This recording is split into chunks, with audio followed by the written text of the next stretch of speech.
Hello from Tom's DIY Garage. For those of you here for the first time, I'm Tom, as you might imagine. For those of you coming back, welcome back. We are in the workshop for this particular episode where there are various projects in various states of completeness in this 12-foot by 18-foot footprint, which basically means this time there's a little bit of clutter that we're going to have to work our way around. The struggle is real, trying to keep things always nice and pristine. Tell you what, I just boggle and ogle some of the workshops that I see online. Are just so clean, and I wonder how they do it. But that's a different story altogether for a different time. Of course, the DIY Garage, as always, is about making things. It's about fixing things. It's about doing things for yourself so that we can be self-sufficient and Renaissance men and women, Jacks and Jills of all trades, so that basically when stuff happens, you can basically tackle it. I've told the story before. My dad, when I was growing up, knew to do all kinds of things, and I never worried when there was trouble because I figured my dad would figure out how to and know how to do it, and he generally did. I want to be that kind of person as well. So here we are. This particular project, this particular week, is for something that many of us have in our homes and our kitchens. It is the cutting board. It is the bread board. You know what I'm talking about. It is a workhorse in the kitchen. It takes a lot of abuse, whatever you're putting on it, meats and cheeses and breads and this and that. You bang on it, you cut on it, you wipe it off, you clean it, you put it back in the cupboard till the next time. So you can find these very easily at all sorts of stores, and if you check the prices, they're not terribly cheap. But you can also make them, and you can buy them custom made as well, and they can be simple, they can be strong, or they can be terribly ornate and just really stunning to look at. Some of the Facebook groups that I look at, in fact, there's one, I just look at the stuff. It's a Facebook group for people who make cutting boards, and they are really, really stunning pieces of art. But I wanted to make some. I wanted to make one for you, for me, so for Mrs. Zizka as well, so that we could see about how the process goes. So here's what we're going to start with, and this is, I'll call this a stunt board that I made just for demonstration purposes. This is made up of scrap pieces of 2x4 that I had here in the workshop. This is terrible for actual use as a cutting board because pine, which is what 2x4s are made of, construction 2x4s, far too soft for a cutting board or a bread board or that sort of thing. The knife will cut right into it, and then germs can get into the wood and you can't get it clean, blah, blah, blah. You get my idea. But again, this is to demonstrate how this all goes together before we put one together that you would maybe want to have in your kitchen. So pine board, and there's a little bit of work in getting to this point because this is not a solid piece of wood. If you look at the side, it's made of 1, 2, 3, 4, 5 pieces of wood. They're 1.5 inches wide, and then they're glued together with waterproof glue designed for just this sort of purpose. And then at some point you'll finish this and put some protectant oil on it and put it in your kitchen if this were the kind of cutting board that you could use in your kitchen. Again, this is just for demonstration purposes as well. But I want to go to the process of how this gets made. So I mentioned 5 pieces of wood. And before we get too far, I want to establish some, I guess, terms that we want to use. This is what's known as a edge grain piece because this is the strongest grain on the wood, as opposed to an end grain. That's these cut-off ends, very, very porous.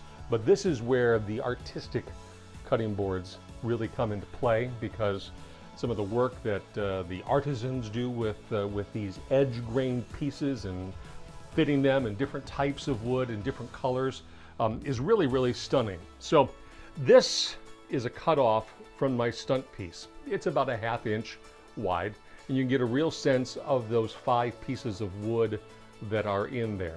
And there's a reason why you glue this stuff together as opposed to just one solid piece of wood. And that is because glued together in this particular application makes for a stronger surface. You get just a solid piece of wood and it will warp and it will not function the way you want it to. Whereas gluing these different pieces, smaller pieces, the strands on each piece of wood, when they're glued together, kind of work with each other and make for a much stronger piece of wood, cutting board, whatever that you want in your kitchen. So that's where we're going with this.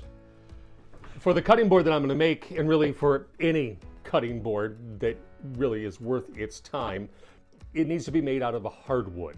Not all wood is the same. Not all wood grows up the same. The pine, as we mentioned, is very, very soft. Cedar, very, very soft, in addition to having cedar oil, which really isn't good for you to ingest.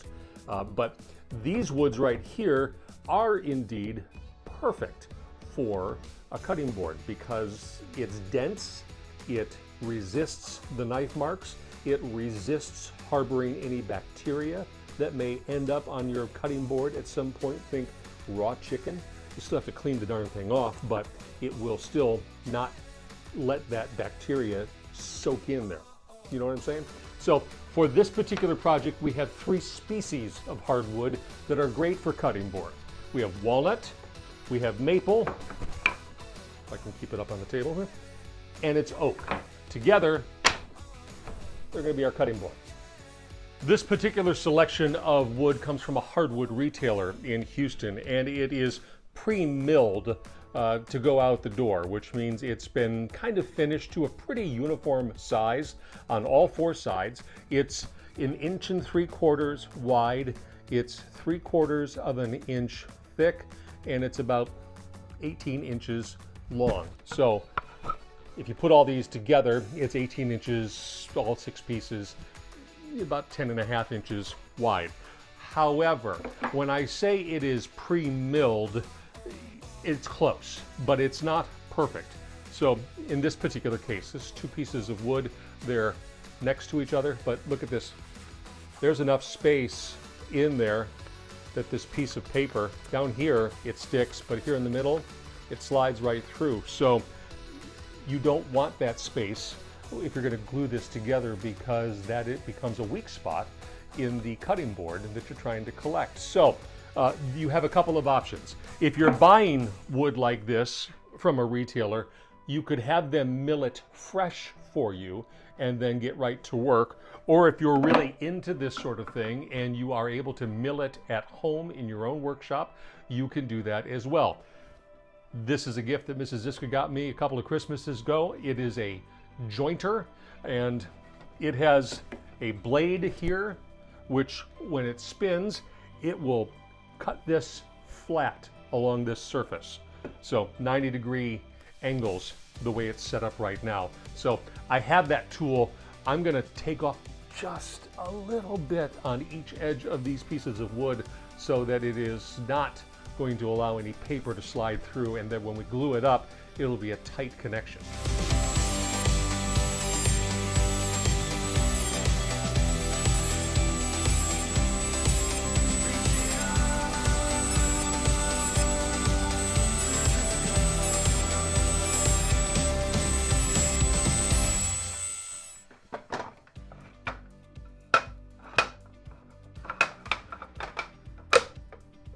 Next is the glue up to hold all of those pieces of wood together. Again, we want to use a waterproof glue which will stand the test of time and hold all that stuff together.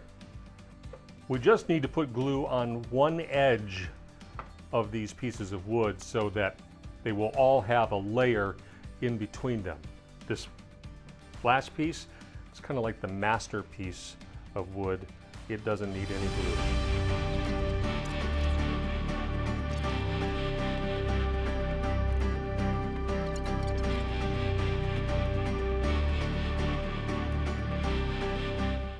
And then once you've got all of the glued pieces together and even, you'll want to clamp them shut. So one thing I want to show you before we get any further is that there is glue squeeze out on all of the seams, and that is a good sign because that is indicative and shows us that there was enough glue on the surface that when we started tightening, the extra had to squeeze out, so that when the glue dries, we have a good indication, a good expectation that there will be enough to hold all of the wood together. With the wood all glued and clamped down, I'm going to let it dry overnight so that we can move on to the next step. I'm going to let it hang vertically like this. That'll help the boards retain their shape as the glue dries. The glue is now dried, which means I can move on to the next phase of this project. But quick side note, I'm not a farmer, but this DeKalb seed hat came from an actual farmer in Meadville, Fort Bend County. And if ever you wanted to meet somebody who knows how to get things done, talk to a farmer, get to know a farmer, and maybe give them a little bit of thanks for the things that they do. But back to our regularly scheduled program. The board, the glue, has got all of this stuff ready to go, but there's still a fair amount to do because the edges and the surfaces here are still pretty rough. Particularly this part where the glue squeeze has dried, that's on there, that needs to go. Ultimately, I'll use a sander to get down to the finest detail, and anybody could use a sander as well. We'll want to get down to about a 220 grit probably. That'll give a nice smooth finish for when we want to finish it. But I also have a planer which will take off the bulk of this real junky stuff, particularly smoothing out the ridges between these boards. Before I get the planer out, however, a sharp scraper or perhaps even better, a chisel can help get the bulk of these glue globs off.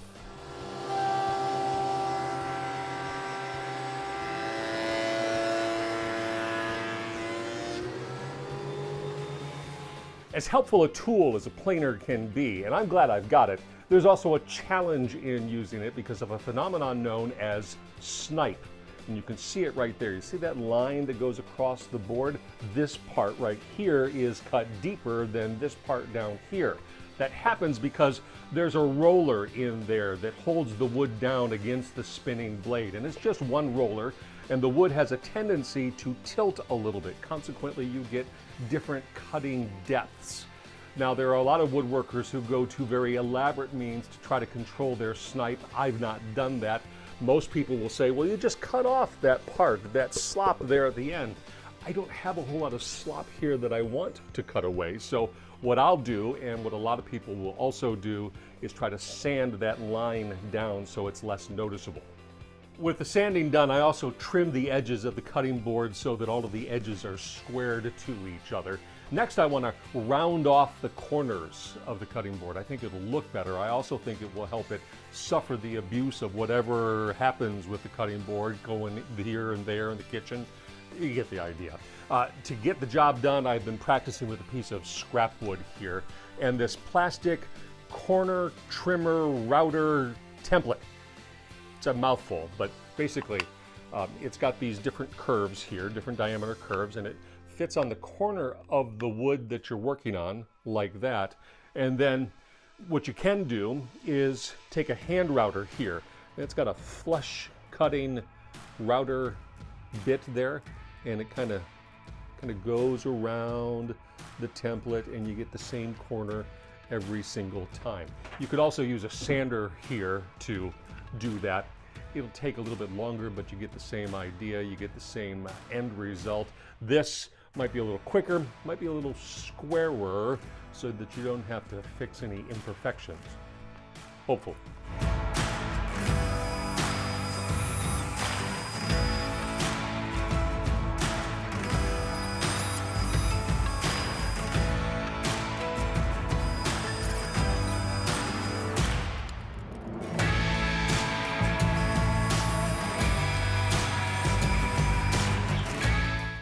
And just like that, corners are all rounded, and with a little more sanding, we can get this ready for finishing. I have finished sanding the cutting board, and I did do one last thing here, and it's a little difficult to see, but I put a bevel on the top edge of the cutting board here. I think it's a good look, but I also think it's functional, because if you take that sharp corner off there as you bang stuff around when you use this, then it's less likely to leave some dents in the hardwood. So one last step before it is done, and that is to seal the wood. Even hardwood is porous. So when you put things on here to cut, meats or cheeses, or you wash it off with water, it'll get in here unless you seal it with some sort of oil. Now, those high-end cutting board makers, they use a variety of things. Some of them make their own oils, which I think is pretty cool. I'm not going to do that, but food-grade mineral oil, coconut oil that's had the fat removed, beeswax, some combination of all of those. There's some others as well. That's what they use. I'm going to use a store-bought product. This is literally wood oil and conditioner. Very well reviewed. It doesn't stipulate what kind of oils are in here, but it says oils and waxes. And put that on there and we'll be good to go. We want to put really a liberal amount on here, and then wipe it in and give it time to soak in to the wood.